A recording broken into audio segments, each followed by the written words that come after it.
আসসালামু আলাইকুম সম্মানিত ভিউয়ার্স, আপনারা যারা গরু ছাগল পালন করেন, খামার শুরু করবেন ভাবতেছেন, ঘাসের সমস্যা অনেকে ভুগতেছেন, তাদের জন্য মূলত আমাদের আজকের ভিডিওটি। কারণ গরু এবং ছাগলের প্রধান খাবার হচ্ছে ঘাস।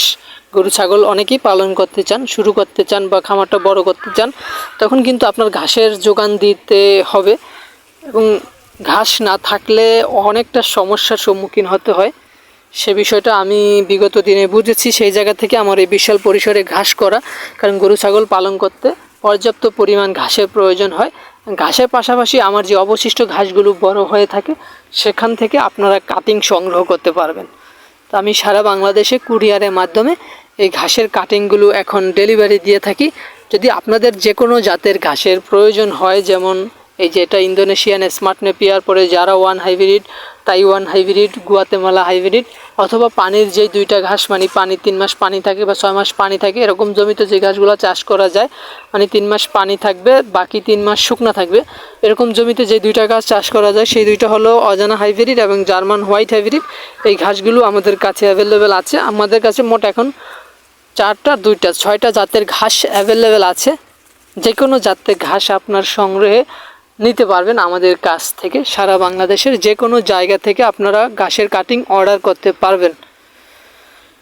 তো এই ঘাসগুলোর ভিতরে কোনটা উঁচা জমি, কোনটা নিচা, আসলে স্মার্ট নেপিয়ার, যারা, তাইওয়ান, গুয়াতেমালা হাইব্রিড, এই 4টা ঘাস উঁচা জমির ঘাস।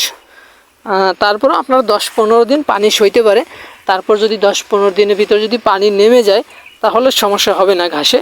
আর 2 মাস, 3 মাস, 4 মাস বা 6 মাস পানি থাকে, সেরকম জমিতে আপনারা অজানা হাইব্রিড এবং জার্মান হোয়াইট হাইব্রিড বা 12 মাস পানি থাকে এরকম জমিতে এই দুইটা ঘাস চাষ করতে পারবেন। কারণ এই দুইটা শুকনো এবং পানি দুটোটাই হয়ে থাকে, কোনো মারা যায় না। আর যে 4টা ঘাসের কথা বললাম, এই 4টা ঘাস আবার উঁচা, শুধু উঁচা জমিতে চাষ করবেন।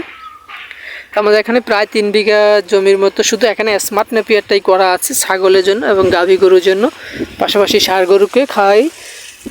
আর অন্যান্য জমিতে আমাদের জারা ওয়ান এবং তাইওয়ান হাইব্রিড এবং গুয়াতেমালা হাইব্রিড এই ঘাসগুলো চাষ করা আছে। বাকি ভিডিওগুলো দেখতে আমাদের চ্যানেলে আরও বিস্তারিত ভিডিও আছে, সেই ঘাসগুলো আপনারা দেখে নিতে পারবেন। তো আজকে এ পর্যন্তই। সকলে ভালো থাকবেন, সুস্থ থাকবেন। আল্লাহ হাফেজ।